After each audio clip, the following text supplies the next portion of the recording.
side. He's seeing it more from the side of the Alexandrians. Sure. But It's weird. I don't want to step on the emailer's toes too much, but I actually think it's rather darker. I think that he is starting this bullshit up to take because he feels bad about his own sins. But again, I don't want to step on the emailer's So he's toes. confessing without confessing. He's not confessing. He's essentially like, I cannot. I'm asking, like, he's including himself in this group of people who are bad. No, he's essentially saying,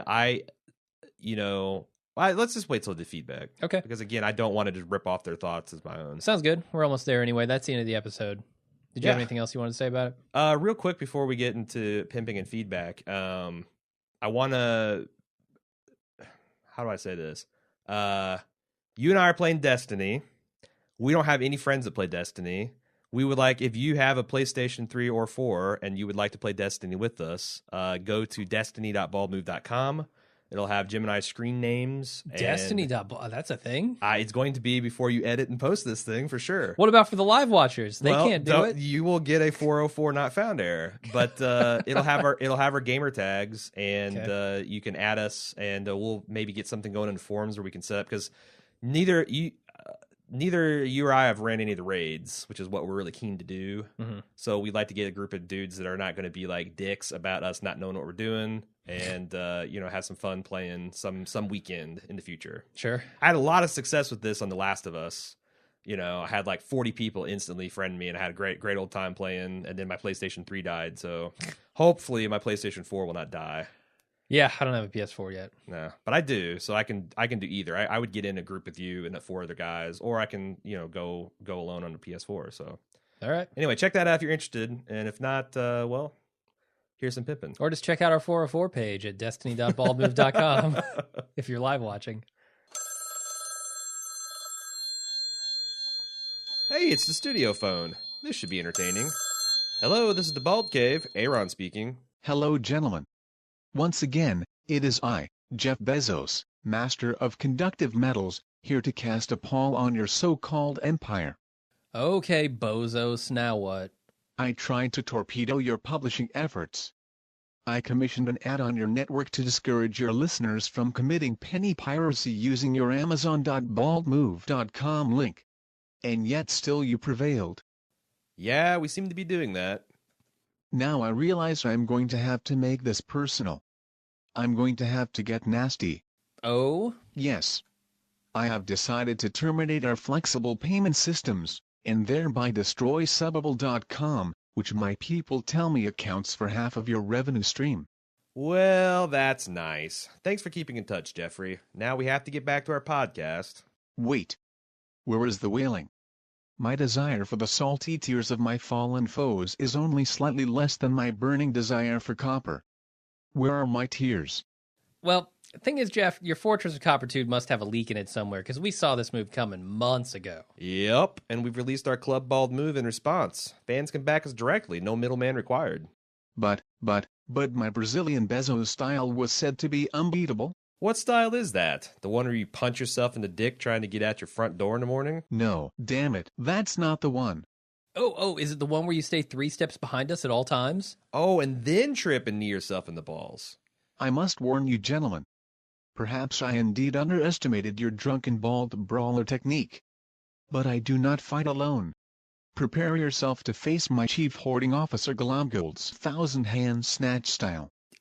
I'm not sure about this Glomgold, but I'm intimately familiar with your mama's snatch. Oh yeah, we could fit 1,000 hands in there easy.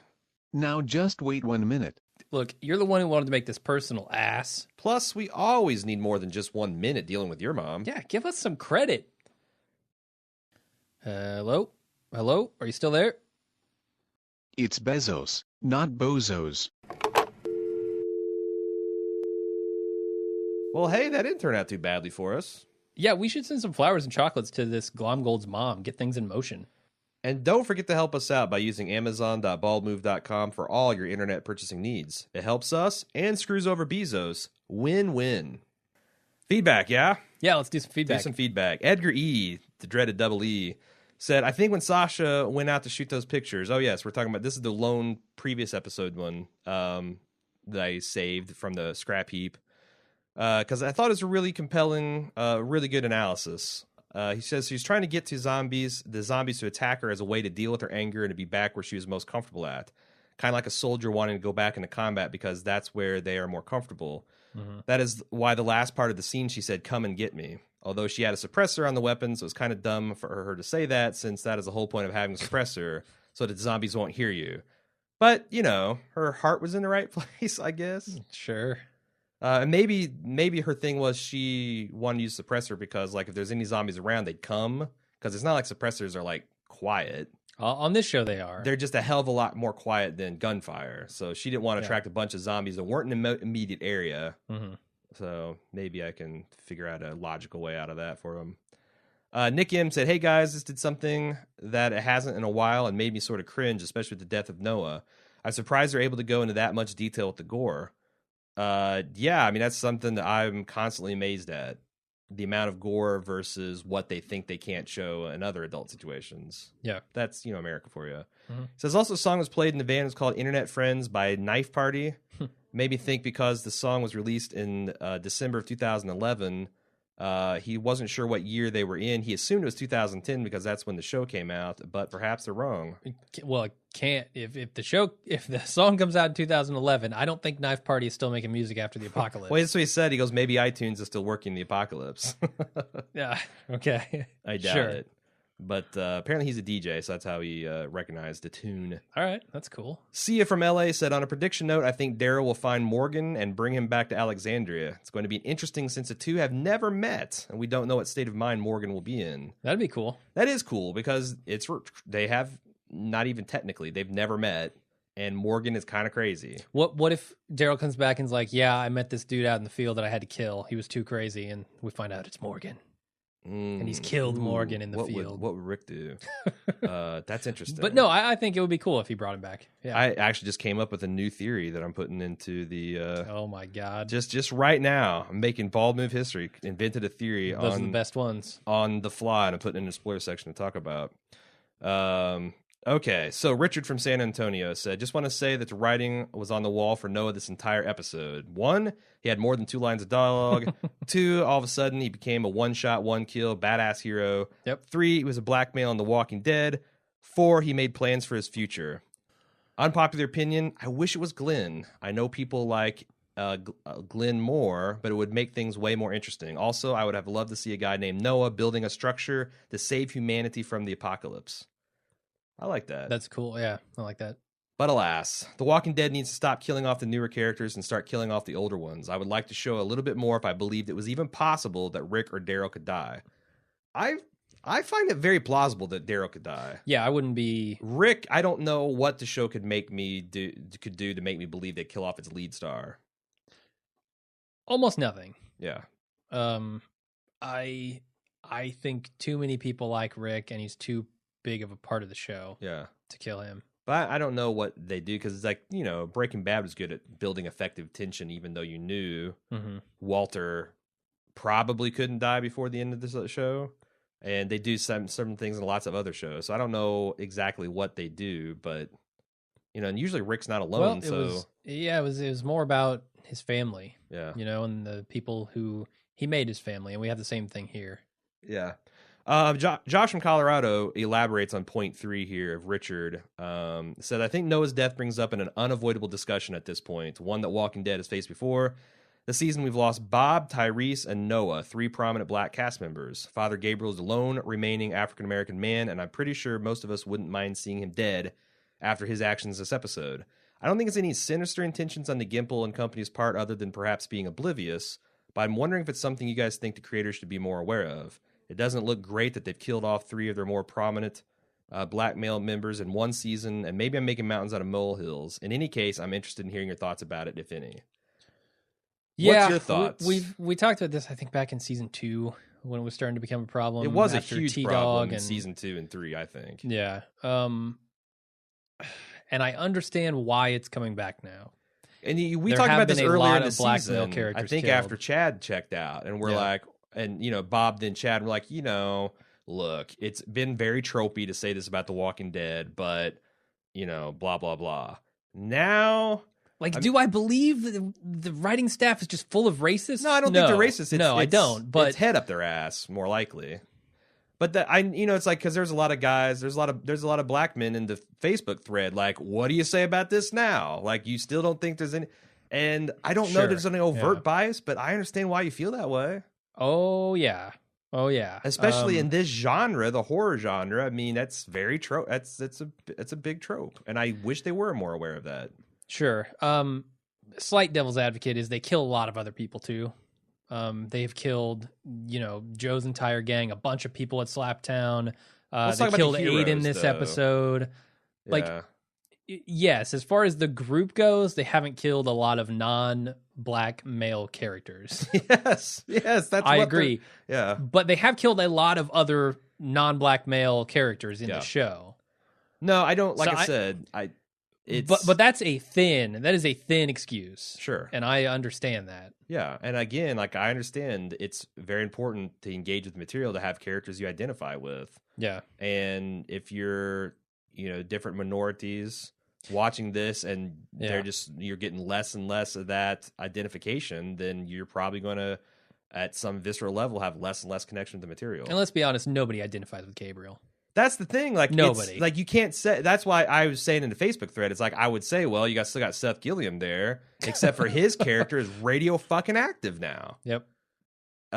So that's a problem, and they've kind of it's not like I don't think they're not aware of it, or they weren't aware of it in the past. They have to be aware of it. So at this point, it's like really ballsy to do that in one season.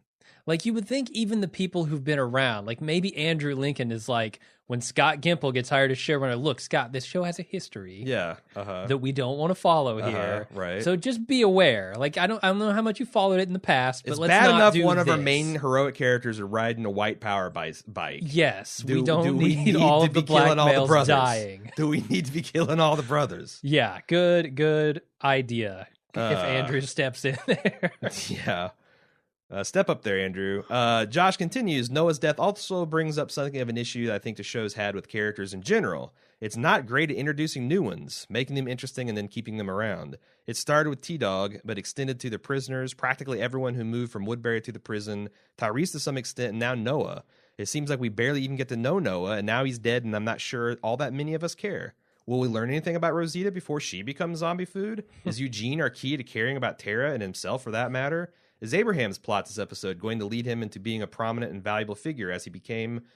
Whoa. I hope so. I don't see the point in introducing so many new characters if you're just going to ignore that they're there. I totally agree. As he became in the Bible. As he became in the Bible. Yes. Indeed. Sacrificed his own son, if I recall. Uh-huh. Or almost did. Tried to. Almost did. Yeah. It was a LOL JK from the Lord himself. Mm-hmm. Maybe that's what Gabriel's doing here. Following in the footsteps of Jesus. Who was himself a zombie. Yes, true. Brought it full circle. Mm-hmm. So I think, yes, I agree with all this. And I don't know. I feel like one of the problems is some of the other stuff we talk about, that The Walking Dead wastes a lot of time talking about stuff that we don't care about and moving in narrative circles when they could be giving juicy B and C plots to main characters. Mm-hmm. What they seem to do is take a satellite character and give them like long, juicy A plots that are not that juicy. They're dry and overcooked, and they don't make a lot of narrative sense, like the Beth Slabtowns thing. Yeah. So yeah, I don't know. It's like they just don't have the rhythm for it. They haven't figured out a way to get away from the main Rick narrative and have it be interesting. Yeah, and I can't help but feel that it has a lot to do with the kind of rotating cast of writers. Yeah. Like, I know that shows do that, but it seems to me like the great ones don't. Like, the great ones have a stable of writers who are kind of actively involved in all of the season. Now, they don't all get top billing credit for the writing stuff. Like, everybody will still split off and take an episode here or there, but they're all in the room when they're planning and plotting this stuff out. But on the other hand, part of that's a symptom of the fact that this is really only this will be the second complete season when we finish up that the Gimples had. So how the hell is he going to keep a stable writer's room or any of that stuff? I mean, I think I'm starting to recognize the names coming back and back and back. Mm-hmm. You know, like to the Negrete here, the Timon and Pumbaa guy, Mm-hmm. and you can certainly learn on the job. But it seems like you've got the guy with a singular vision that has a lot of people that he personally trusts and has experience with to build the writer's room, and they do good work. Whereas this, you've got a guy with very little experience, wasn't his vision, bring in people that also may have very little experience and whatever, and it's a bumpy road. Yeah. Anyway, Gary L., who in their goddamn minds thought it was a good idea for Noah to go on the supply run? Does nobody in Alexander's decision-making committee realize the man has a limp? The show writers kept trying to compensate their epic fail for overlooking this fact by hinting that he's a shooter with good aim, but it doesn't make any sense. I'd wager that when the shit hits the fan, which in this episode it does, being a good shot is less important than being able to outrun a massive horde of zombies. First rule of the Zombieland, cardio. Mm-hmm. Also, I understand that they needed Eugene to come along, but seriously, why didn't they have a more competent person go along as well? You'd think that a malfunctioning device that causes electricity in the entire town to fail would have some sort of priority over any other things that the Alexandrians should be doing, such as Daryl going scouting, Abraham building a wall, Rosita sleeping, etc. But instead, they put their best team on the bench and let some third-rate members go on the scouting operation. Not referring to Glenn, of course. Yeah, No, you're absolutely right. It's terrible. Check, double check, co-signed. Question though. Yeah. Does that mean we're not going to see Daryl for a while? Because Daryl's out on a scouting mission. They stay out there for a long time, observing. That's a good going point. In concentric circles. We might not see him till the end of the season. We might not see him at all. Like, they might come back with a 2-episode arc with just them. So that Daryl and Aaron out in the sticks, I think would be cool. Like, I could. Yeah, I'd much rather. I think it would be super. I'd much rather them be the A plot and there be some B plots that are happening. With us being omniscient viewers in Alexandria. But if they have to do one of their wild hair 2-episode mini arcs, Aaron and Daryl on the road, I think could be strong. Yeah, especially after the way they set up their relationship. And with the motorcycle. And Aaron is an exception. I feel like they introduced him and very economically gave us a sense of who he was as a character and made us care about him. Yeah. As soon as he lost the fucking applesauce bit and all that shit. That was bullshit, but yeah, I mean, I think that he's the rare kind of like out of the box success that they've had with the character. Daryl just packed a backpack full of applesauce just to show him. Yep. Mike D said, I always wondered just how the hell these walkers get trapped in so many random places, like an electronics warehouse. I realize they need to have walkers everywhere to create dramatic tense situations, but it's tough to imagine. When the shit hits the fan, wouldn't everyone's first impulse to be to just go home and not hang out at work? Half the lazy assholes I work with take a personal day for an inch of snow on the ground. Something tells me the zombie apocalypse would not cause them to become model employees. Are you in Atlanta? Yeah, no, that's a fine point. Yeah, I don't have a comeback. I mean, unless that's where the apocalypse broke out. We have a little bit of question about the numbers of zombies, which I did some research into in here in a bit, but no, that's a good point. Max, number 1, as much as Gabriel might have been a prick to go to Deanna, is he actually wrong? We know Rick's intentions. We know what Rick and Carol plan to do in the long run. That's not a bad point. Gabriel might be an asshole and still be right. I don't know how you're not wrong, Gabriel. You're just an asshole. So it depends. Like, how closely integrated are the Alexandrians going to be into Rick's group? Because that's what I see happening here, right? Like, Deanna's integrating them into Alexandria, but really the test for these Alexandrians is whether or not Rick and company are going to respect them. And we're starting to see that happen. We're starting to see the proper response here to the injection of badass into a group. Yes, I think so. So that's the question, because Rick is fiercely protective of anyone in his group. Yeah. And like right now, if he had to choose between his people and their people, but how long is it going to take for it to be... Exactly. For everyone to be his people. Yeah. It's a race. It's a race.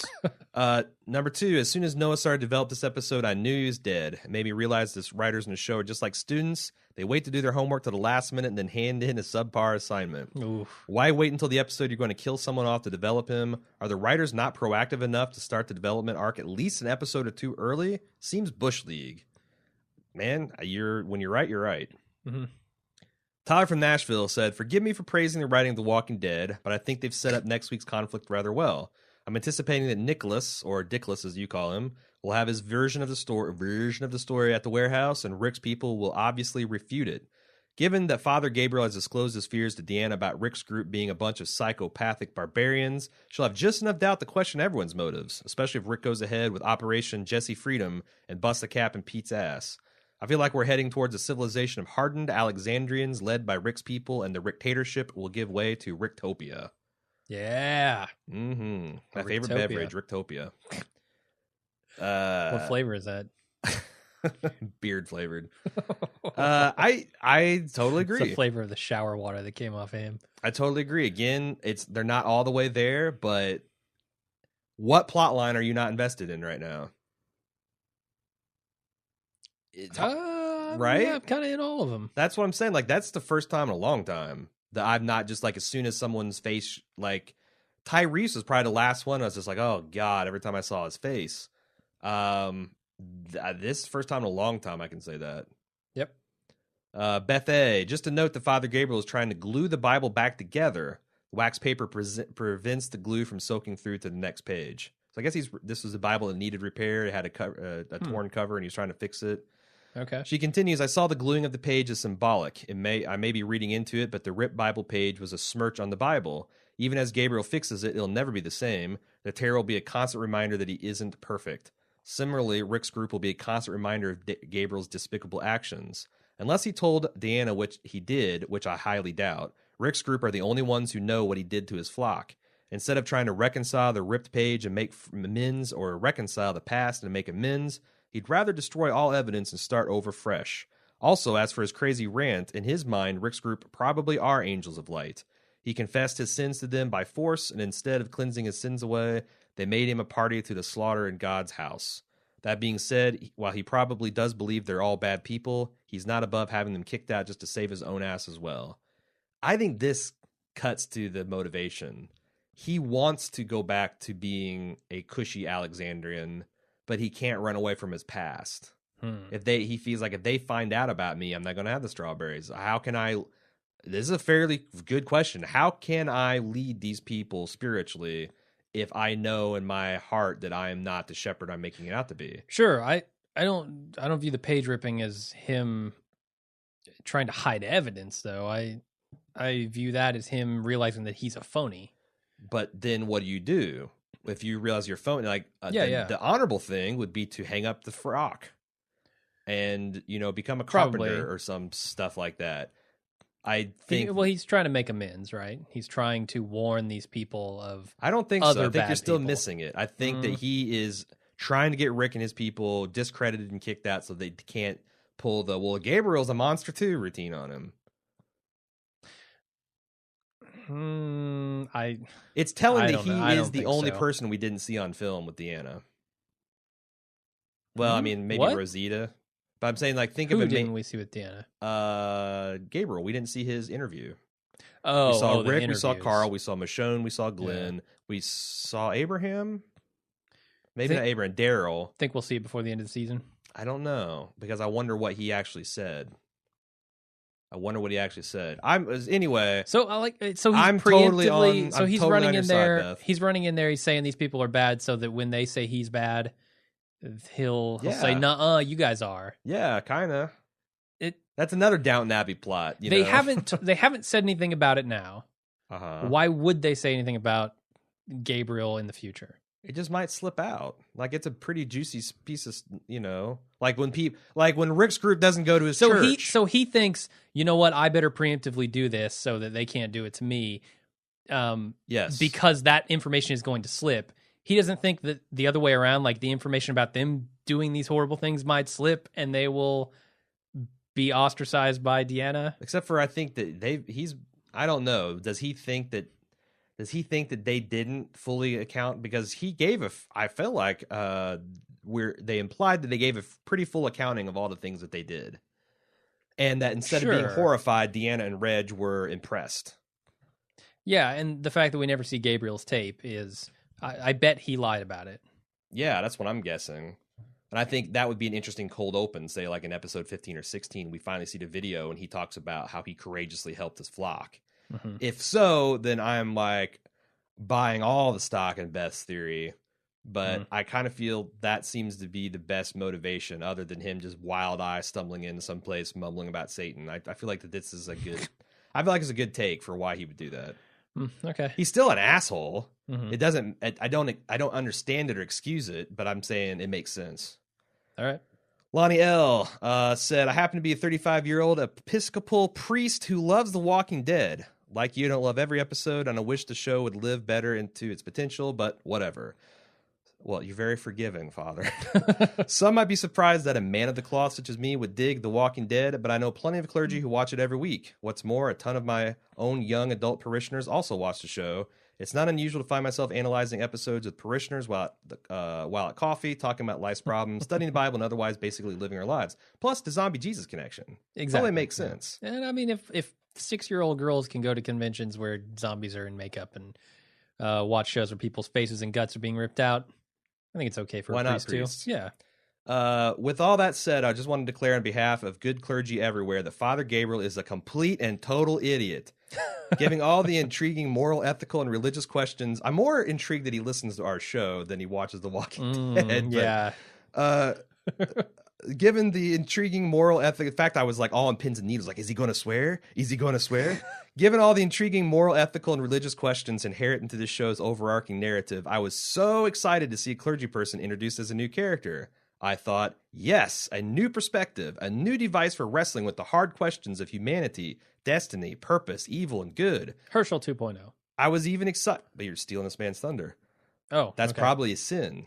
Stealing a priest's thunder. Yes. You're right. I was even excited by his name because in the Bible, it's the angel Gabriel who brings the good news to the Virgin Mary that she will conceive the Savior of humanity. To my thinking, a Gabriel is one who shakes things up and brings new hope. But heck to the gnaw. I swear this simple-minded, dichotomistic, cowardly bumblefuss is giving us the rest of us a bad name. I'm not saying that in the zombie apocalypse I would be the priestly equivalent of Daryl Dixon. In fact, my friends constantly remind me that my doughy behind would be the first one to go. But I sure as heck wouldn't hide, weep, mope, connive, and platitudinize about Christ or Satan and his angels after locking my entire congregation out of my church. You know what makes a good pastor? Faith, spiritual grounding, but more importantly, compassion, which literally means to suffer with, and the ability to know yourself so you can get out of the way and effectively do the first. You know who's a damn good pastor? Well, first swear watch. I thought about just bald moving this email up for extra comic effect, but it turns out he actually did damn something at the end. All right. Which I think as a priest means someone that actually dies or is cursed. I'm not sure. I'd have to look up the scriptures. Okay. Herschel. Herschel struggled honestly with his own demons. He put others before himself. He knew himself well enough to stay calm in a crisis. He offered sage wisdom to others and helped them become more truly who they were meant to be. He believed in good and right and every person's capacity to side with the good and right, even up to the bitter end. And he was a servant. He was foremost of, serving is the people in need.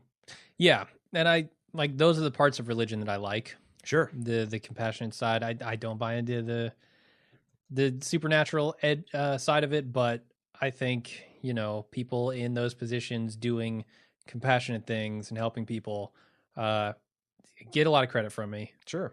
And yeah, Gabriel is doing none of that. Gabriel is the opposite of that. He's a terrible man. When his flock needed him, he turned his back on him. Yeah, and now he is doubling down on that mistake in my and Beth's estimation.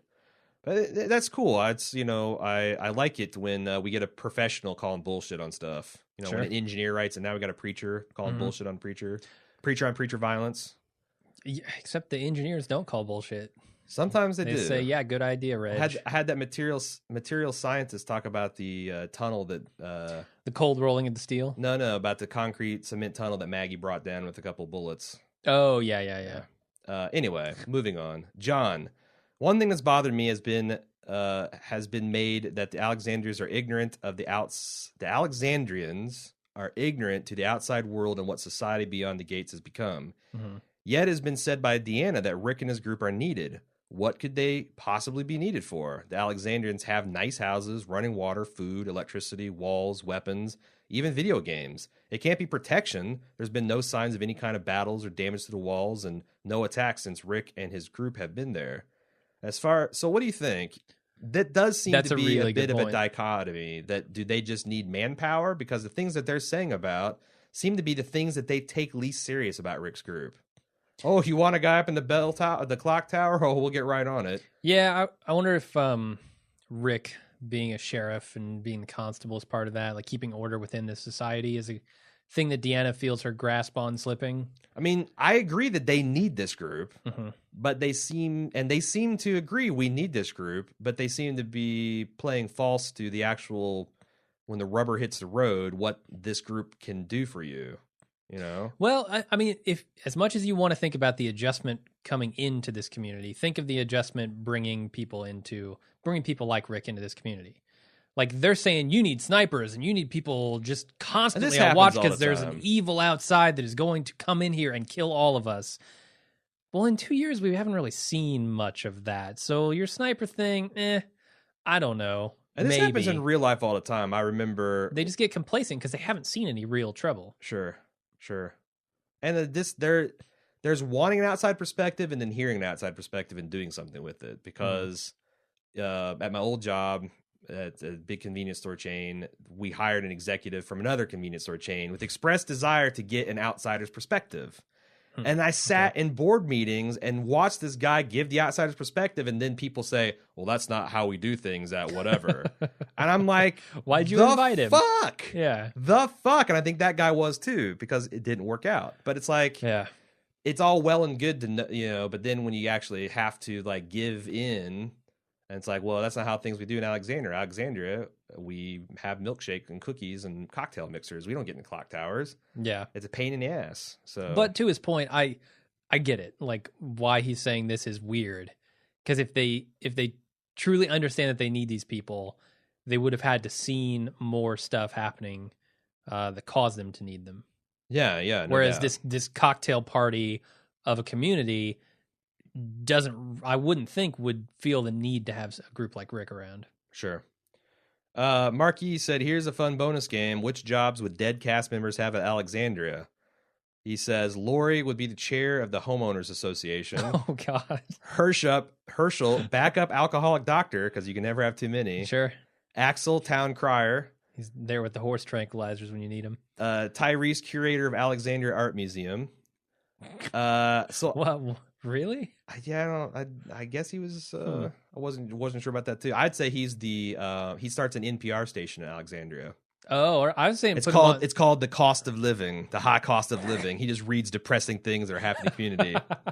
I would say a man beats his wife and no one does anything about it. Put him on the construction crew, man. He's good with a hammer. Right? Oh hell yeah! Although he drops it a lot. He's good at taking things apart with a hammer. That's true. Demolition crew. I think Dale would be the designator fixer of RVs. Mm-hmm. Also moral gadfly. He and Gabriel could tag team that role. Yep. Andrea, friendly fire specialist. T-Dog, the pastor had me thinking this. T-Dog is a designated, oh, hell no, guy. Mm-hmm. You can always rely on that from him. What about Shane? He'd be the designated Jesse adulterer. Oh he wouldn't stop. He wouldn't. He would have drawn the pistol and have been all over. Oh yeah, definitely. The lobes would swell, and that'd be it. I'm trying to think of other dead people. I know there's been a slew of them. Bob, he'd probably do the NPR thing, I think. Well, plus he's another alcoholic doctor. You'd have triple depth. Oh, that's true. Yeah, he is. All right, let's move on. I think we got a good smattering of suggestions there. Yep. Mark him. Of course, there's abused child Spidey sense. This is something we talked about the instant cast. If The Dark Knight Rises taught me anything, there is an orphan Spidey sense that lets Blake know that Bruce Wayne is Batman after seeing him for 3 minutes as an 8-year-old. The abused Spidey sense has to be stronger than the orphan one, so now Doc Carroll is all over this shit. Fair enough. Yeah, I buy it. Makes sense. You can see one tortured soul. A tortured soul can see another one. Takes one to know one. Mm-hmm. Kim M. Just finished Instant Cast, and as an armchair psychologist in me says the reason why Sam wanted to spend time with Carol is because she's an adult who has been honest with him, and therefore he trusts her. What do you think about that? All right. Honesty is... I don't know if I call what she's doing honesty. I call it... Cruel? Cruel... The cruel ignoring of someone, like cruel neglect. Yeah, cruel freezing neglect. them out, cold shoulder. Yeah. She also just thought of this: if Sam knows Carol stole the guns and stole the chocolate, what's to keep him from stealing a gun himself? Fair point. We're all talking about Rick, getting jeopardizing a Ricktopia by gunning down Pete. What if Sam does it? Yeah, that gun, the blender gun, is still out there somewhere. The blender gun, I think it's in the hands of Enid. I think so, yeah. But we could have a freezer gun in the hands of Sam. Hopefully it's not chocolate when he goes to use it. Cindy M. I'm not feeling Carol's suggestion to have to kill Jesse's husband. They have no fucking proof that he is abusing her. The little boy only alluded to there being issues at home. I suspect the problem is actually Jesse. To me, she doesn't come off as a victim of abuse. She's been way too friendly with Rick. I feel that if she is being abused, she would avoid men like the fucking plague, and she doesn't set her husband off. Her husband's drinking may be his way of dealing with an abusive, unloving wife. We've all seen passive-aggressive bullshit from Lori Grimes. Jesse is Lori 2.0, and I'm hoping maybe this little boy is Carl 2.0 and puts her down. That's an interesting What would theory. you think if Pete is an abused husband? And Rick kills him over a misunderstanding. That would be way more interesting than Ed 2.0 to me. Huh. Yeah. Yeah. I don't know. I'm not sure. It depends. I don't know that I trust a show to deal with anything like that in a sensitive manner. You're probably not wrong there. You know.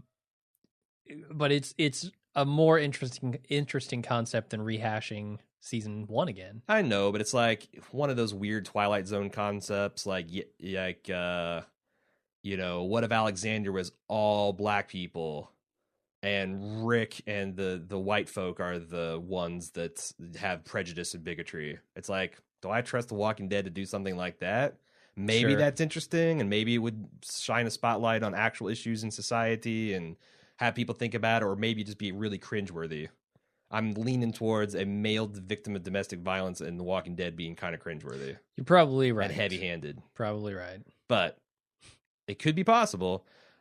Cindy continues, why the fuck would Carol make such a stupid suggestion? Wait. She's right, though, that Jesse does not seem to be... I agree with that. In my opinion, and granted, I don't know much about this, Jesse seems to not be exhibiting any signs of being abused, whereas Pete kind of does if he's drinking himself to numb himself. Or it could just be they have a really shitty marriage and they're fighting all the time, and Sam doesn't like it and Sam is scared. Yeah, mommy and daddy are fighting. And Carol is seeing, the other side of this ESP is maybe you see things when they're not there.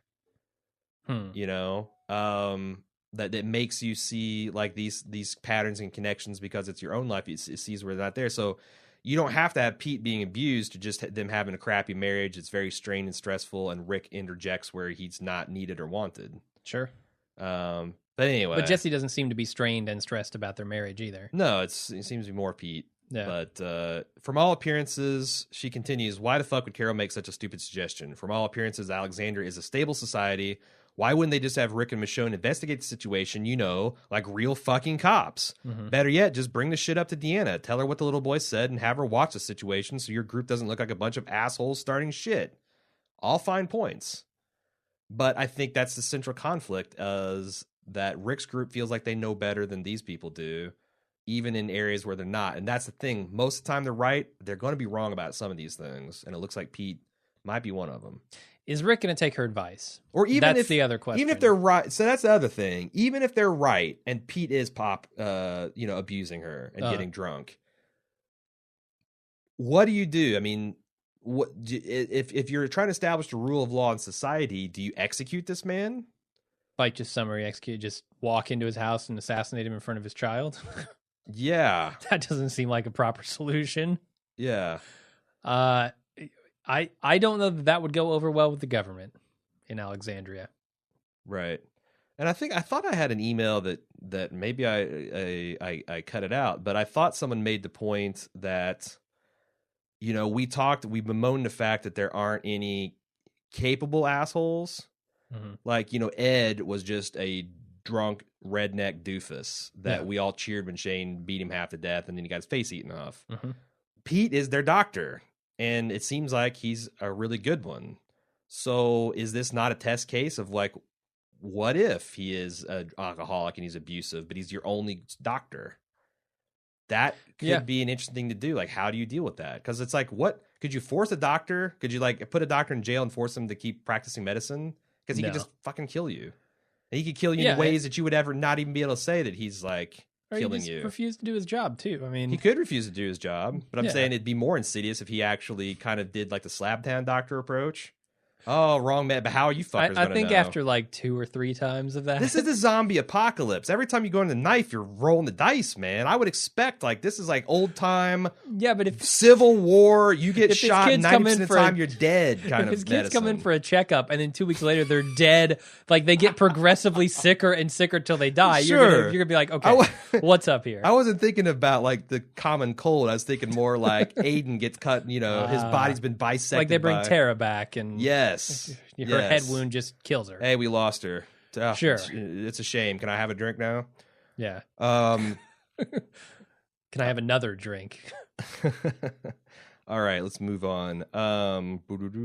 Matt E says, I know the show is called The Walking Dead, and I get this is a zombie show, but surely at some point the walkers have to start thinning out, right? Everyone who dies becomes a walker, but there can't be that many people reproducing in rural Georgia and Virginia. So how can there be always huge herds of walkers everywhere? I'm not a comic book reader, so maybe they deal with this later, but at this point, nothing about the show stretches disbelief more than the titular characters themselves. I think that's entirely where people reproduce. It's Georgia and Virginia. Exclusively, yeah. In the backwoods of Georgia and Virginia. I don't know. I think it takes a while. Like, I don't think we're at the point where walkers, if I'm to listen to Max Brooks, I don't think we're at the point yet where walkers begin to decay to the point where they're useless. Let me throw some stats at you. Okay. Last year, there's 319 million people living in this country. I think I saw a stat that 95% of humanity died during the apocalypse. It's a lot of people. So you've got somewhere like 300 million zombies. The average density of population in the United States is 34 persons per square mile. But that talks about the deserts, it talks about the plains. Montana. Georgia averages 67 persons per square mile. Washington, D.C., 4,088 people per square. I'm sorry, this is all square kilometers, which is square kilometers smaller. That's much smaller. Yeah. That is a fuck ton of people per square kilometer. Yes. And we see that these zombies naturally kind of clump together. Like if one that's standing shoulder to shoulder with everybody. Yeah. In those kilometers. No, I don't think so. The kilometer's still pretty fucking big, man.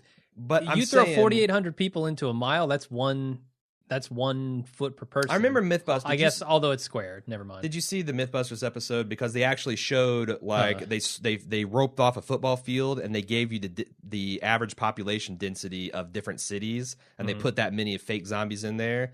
Even like, I don't know, I forget what Chinese city has got the highest population density in the world, but it's still like people are spaced 3 to 6 feet apart as they're milling around. So it's not that bad, but still 4,000 people square kilometer is a hell of a lot of zombies walking around. Yeah. So and when they're all hiding out in the dark. And they've established that there's like some kind of retardation of the decay process with the zombie virus. What do you mean? I just feel like that we've seen they only degrade to a certain point, and then they decay super fast to that point, and then they kind of have some staying power. So I don't know how many years, like how many day one zombies are left. 2 years, 3 years, 4 years. I don't know, and it probably depends on their environment and all that stuff, and whether they've come across Rick or not. But I'm not sure either. But it's I could quote you Max Brooks stats, but I actually here's the thing. They're in the South for one, which makes it much less time. Right. It's probably somewhere around like 5 years. But here's the deal. I went into this looking up these stats thinking that they were going to prove our point, but I actually came around like, oh, that's actually kind of believable. Yeah. So I was kind of surprised. Tom M. He's the one that wrote in about a character serving an indispensable function who's also dangerous or a giant asshole. So we kind of talked about that without reading your thing, but there's a little bit of credit for you, Tom. Edson C. said, I lost the will to watch the show after Beth's death, not because of my love for her character, but the accumulation of spotty episodes like Slabtown and all sorts of puzzling writing decisions after the season's bombastic opener was too much stink to bear. But thankfully, after checking in, hearing, and you guys being genuinely more optimistic about the new episodes, I skipped a few and went straight to Spend. I'm glad I did. It's a much tighter episode and revived my interest in this series. I was sad and genuinely disturbed that Noah's ripped apart, but caring about Glenn and Maggie again, as well as Eugene, surprised even me. Good point. This episode almost single-handedly redeemed Glenn. Like these last 2 episodes. He's back on my A-list. Yeah, punching Aiden, being kind of the boss on this mission. I'm still a little off on Maggie, but the further we get away from the Beth plot, I think the more I'll like her again. Yeah, I think so. And I'm glad we can provide the scouting service for you. I'm glad we can be the Aaron and Canary in the coal mine for him. To your Aaron and Jim. Yeah. Beverly B said, I just wanted to make sure you guys noticed interesting biblical reference. The show begins with Gabriel tearing up the Bible. Of course, the opening sentence of the Bible begins with, in the beginning. After Noah dies, his journal is seen lying open in a van and has one sentence. This is the beginning. There are 2 empty books with the same start, both owned by men with biblical names. Is there a message that is time for a new book, a new moral code for a new time, or is this just a bit of cleverness? Interesting. I hadn't even thought about it. I suppose so. I mean, even if it's just a bit of cleverness, I like it. Mm-hmm. And I will notice as it seems like they are they've always been trying to do stuff like this, but I feel like that they are being more successful about weaving some of these that are kind of like Easter eggs or thematically interesting things into the episode in less ham-fisted ways. Yeah. That are actually, they're connecting and making the show better. So, Mr. Rock and Rock said, Francine takes a spill some 20 feet from a bulldozer blade, lands squarely on her left ankle, is understandably incapacitated when the zombies converge. But along comes Abraham, who saves her hide. Suddenly, she's right as rain and scrambling all over the place like an Olympic sprinter. And later, she's ready to finish the shift with nary a limp to show for it. Did an editor cut a scene like the one where Abraham injects her with some of that magical slab town epinephrine? Epinephrine, yeah. Epinephrine? You probably, yeah. Yep. This is stuff I missed because I just liked the episode too much. He says, at first, Deanna we met was an interesting character, except for that ghastly line about being a poker player that the writers forced into her mouth. She commanded a bit of gravitas. Yeah. Then there's episode 14, Deanna. She spends her first scene doing all-out, effusive, heartfelt thank yous. We next see her when she gets all suspicious of the promotion of newbies, done at her hand, but she decides to voice this directed to Maggie. That doesn't make her look very smart. Quite the opposite. It's the equivalent of saying out loud, so you checked after the flop and bet big after the turn. Aren't I the observant poker player at this table? But what's worse is that I had a feel of naked exposition. Because this sentiment was so unnaturally voiced, it stuck out like a sore thumb, almost telegraphing the upcoming Three's Company conflict. I actually agree with that, too. Yeah. I thought that was weak sauce. For a poker player, she is not playing it very close to the vest here. We could do without the dialogue explaining the things that the actress is doing with her acting craft. Yeah, I thought it was laid out fairly explicitly when they were talking about making Abraham the new boss. Yeah. Construction boss. Yeah. That's it. We've got, if you'd like to send us some more feedback, you can do so at watchingdead@baldmove.com. Get on our forums at forums.baldmove.com. Talk with your fellow listeners. Also on facebook.com/baldmove. I'm sorry I fucked up the thread. I've tried because I've got so much pregame stuff to do with the live watches and all that stuff that's gotten a bit hectic, and I've worked on this auto scheduling thing that I thought would post and get all that stuff started for me. And it is spotty at best. So I will manually post those threads until I can get a better handle on it. I apologize. That'll be up this week. You can also tweet at Jim at BaldMove. All right. Sounds good. That's it. So we're going to have a spoiler section. A moderate spoiler section. Yep. With my Morgan theory. Brand new. Teaser. Brand new. Developed on air. Which means it's got to be good. All right. Thanks, everybody, for listening. If you're into spoilers, stick around after the music. If not, we'll see you next week after the episode. Until then, I'm Jim. I'm Aaron. See ya.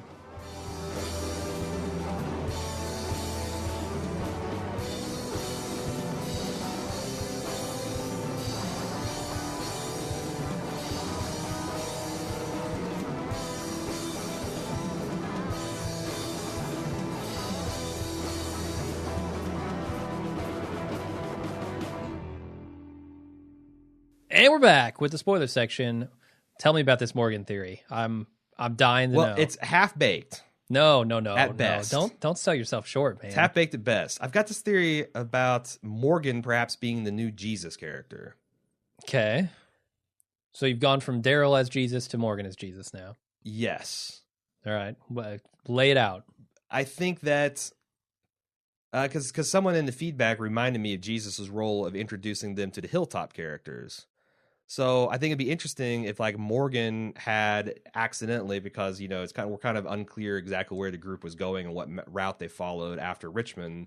Mm-hmm. If he met up with the Hilltop folks, spent a few weeks there, and then's like, look, I got to keep looking for my friend. I'm going to go closer to DC. Goes and Daryl finds him, and when they first captured Jesus, they think Jesus is a bad guy, and they try to kick his ass, but Jesus actually kicks their ass. And I think they've established Morgan as enough of a post-apocalyptic Book of Eli type badass that I would believe him taking Aaron and Daryl hand to hand. Ooh, Daryl versus Morgan. He'd have to get the drop on Daryl somehow, which getting the drop on the tracker guy. Plus, I think because my one criticism of Jesus is he's just too nice. He's like the ultimate Zen warrior monk badass who's just a friend to everybody and always keeps his word and stuff. Having it be Morgan and having Morgan be just a little off kilter and a little hard to kind of deal with, our history would be awesome. Our history with Morgan adds a little spice to that character that you like. It gives him an edge. Because Jesus is just essentially, he could be from Nazareth and I wouldn't know the difference because he is that good of a guy. So has Morgan been growing his hair out this whole time? He didn't have beard, like a big beard. He's going to go with the... And a little beard. I don't know. No, I don't think he needs to have long Jesus hair. No? It's arguable whether Jesus had long Jesus hair. Well, you were making the case for Daryl because of his hair. And he's starting to look more like Jesus. I'm just saying, like, obviously he wouldn't look like the stereotypical white Anglo-Saxon Jesus that we see in the Bible. Yeah. If he's Morgan. But... Obviously, yeah. All right, well, we'll see what happens with that. I don't know. All right, so Steve F. The girl that Abraham saved was called Francine. Spoiler alert, Abraham cheats on Rosita with Francine in the comics, if I'm not mistaken. Oh, my God. I actually think you are mistaken because someone else emailed us. So I might have this in the section. I think it's Holly, who is also mentioned in this episode. But it would be just like Kirkman to do the remix, the Mickey Ficky remix. Yep. Especially after saving the woman's life. She might be grateful. Exactly. Because that is how it worked out in the comic books. It just wasn't Francine, it was Rosita. Okay. So he saves... Wait, it was Holly. It was Holly. He saves Holly's life. Sorry, not Rosita. And she gets attached to him, and they ended up doing it. Yeah, there's a lot of weird couplings in the comic books, which I don't want... I'm not going to spoil it for spoilers' sake, but... and again, it's been years since I've read this plotline. And I don't know if it's a coincidence, but I'm enjoying this season a lot more going in raw dog, like not refreshing my knowledge of the hunters or anything like that. Yeah. So it could, but I also think this is just genuinely better as well. Sure. Comments on the spoiler section of last week. He said, I can't believe they had passed up the opportunity to have a cool character as Paul Jesus Monroe, kicking some Walker head literally and replacing him with Daryl. No fucking way. And he isn't the one he's the one that introduces Hilltops in the comics, and the group meets Negan on the way back from Hilltop to Alexandria. And then he mentions a couple of casting suggestions for Negan. I think people have said that he's based on Henry Rollins before. Mm-hmm. His pick would be Ray Stevenson, which I don't know who that is. I don't either. I should have looked it up before I copied and pasted this in here. Ray Stevens. You looked it up as I consider the others. My other suggestions would be Bill Paxton, most recently seen in The Edge of Tomorrow. Patrick Warburton. That would be he's got the physical look. I don't know if he could play maniacal. And John Hamm, which I've been an early proponent of John Hamm as Negan. I think he would do a bang up job, especially the wholesome version where he has he'll beat you to death if he hears a swear word in front of him. To Nick Cage. What do you think Nick Cage as he can bring the maniacal? Yeah, he would really have to go back to his roots with the maniacal stuff. I mean, he'd have to pull some face-off shit out of his ass. He also mentioned Tamo Pinnickett, which he was he was Carl Agathon on Battlestar Galactica. Helo? Hilo? Yeah. I could totally see him playing. He's that got role. kind of a plain Negany face. Negany face. Okay. Yeah. I don't know exactly what that means, but sure. I don't either. Did you find out who Ray Stevenson is? Is he the guy from... Ray Stevenson was in, I believe, one of the episodes of Murphy's Law that we watched. Huh. I don't know. He's in a bunch of stuff. Book of Eli. Yeah, he plays Divergent, Titus on Rome. Thor. He's a big dude, 6'4". Holy shit. Yeah, I could see him. He's a monster. All right. I will accept that as well. Sure. Fine examples all. Let's look at the next email. Joffrey H. said, I feel another remix coming. Sam broke the owl and asked for a gun, but not for him. Pete drinks a lot, and this seems like too much of a trope. What if Pete drinks so much because his wife Jessie is an abuser and a cheater? Why is this in the spoiler section? I don't know. Because we talked about I think I might have, that's the thing, I think I might have copy and pasted this wrong. Oops. So I apologize, Joffrey H., but you're probably not going to hear this because you're probably staying away from the spoiler section. Bad job on me. Edwin C., as for this episode, it seems like they're taking from about 4 episodes. Jesus, let me start this over. As for the episode, it seems like they're taking from about 4 issues an episode, with this one starting in issue 73. There's quite a bit of comic references in this episode from them being Abraham's first day on the job. This happens exactly the same way it does in the comics. In fact, someone on Reddit posted the relevant pages and the episode, and same thing with Gabriel Stunt. He did the exact same thing, except for Douglas Monroe told him to get fucked. Instead of Deanna was like, let me think about this. All right. So we got another remix coming. Glenn and his supply crew Wait, run. do they shoot the hydraulics and everything? Like, I don't know about all of that. that's the same? I don't know about that. But him, the reaction and a girl coming and punching the guy for abandoning her, and then Abraham taking over. The broad strokes of the theme were there. Okay. Glenn for his supply crew run. This is the first Kirkman remix that I fully approve of, as this was only Glenn and some random Alexandrian in the comic, and both barely made it back home. Rick and Pete's chat. This happens almost the exact same way, except for Pete tells Rick about his marriage problems. Rick finds his talk funny and comes to the same conclusion that Carol does. Could this be another Kirkman remix with Carol pulling the trigger instead of Rick? Interesting. A little vigilante justice. We know she's not above it. Yeah, that might be interesting. Like, Rick tells her, no, I'm going to go investigate this. That's not what's going to be done. And then she does it anyway. Yeah. Banishment 2.0. He says, like I said, it seems the writers are taking about 4 issues in every episode, which would put us right about where the walkers infiltrate Alexandria and the battle to reclaim it for the finale. Sweet. But I still find it hard to believe they can fit this much into 2 more episodes. Honestly, I think 4 comics per episode is about right. If you read the comic, that's about how much content. 4 of those together is about 45 minutes worth of television. Because they're short. Okay. They're super short. That would be great. I would love to see a Walker herd attack this city by the end of this they'd season. start it strong, they'd end it strong, and we talked about the lack of budget in the last few episodes, right? And if they get it to where these last 5 episodes are kind of arguably some of the best, man, I mean, it would be. I hope that maybe they finally found. I hope it's not a budget thing, because man, that would suck if we just have to accept 3 shitty episodes every year to get a couple good ones. Yeah, especially as given how much money this goddamn show makes.